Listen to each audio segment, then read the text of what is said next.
Hello CID.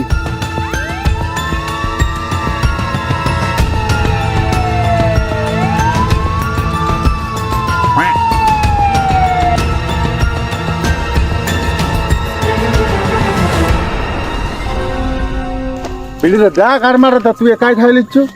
ভালো recipe দেখলা আমাকে দেখ তো উড়ান মারা খাই। এ বা তোরা এখানে বিড়িলে গন্ডগোল লাগতে এখানে জঙ্গলে লাশ কইতে আছিস কেন?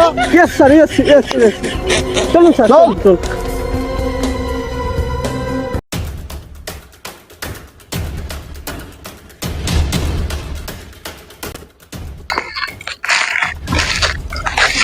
দেখুন দেখুন একটা বস্তা দেখাচ্ছে। হ্যাঁ দেখো কি আছে।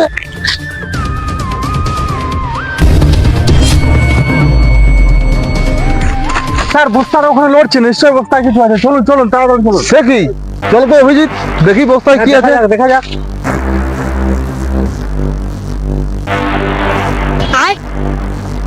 ঠিক তো, মালটা তো লড়ছে।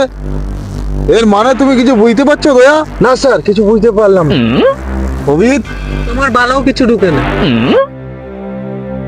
এর মানে মালটা এখনো বেঁচে আছে।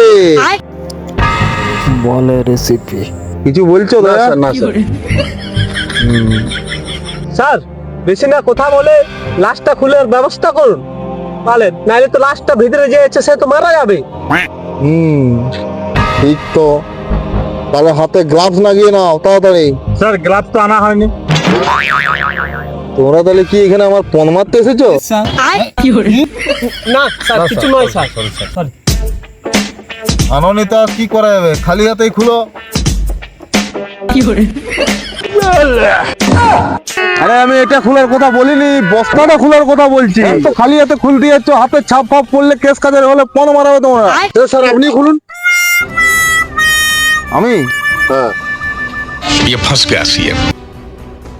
আমারও তো গ্লাভস গুলো মানে আনা হয়নি। ছাড়ুন তো, আমি খুলে দিচ্ছি, আপনাকে লাগবে না।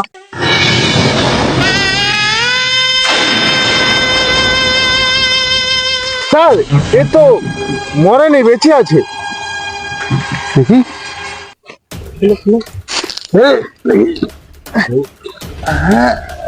আরে ভাই,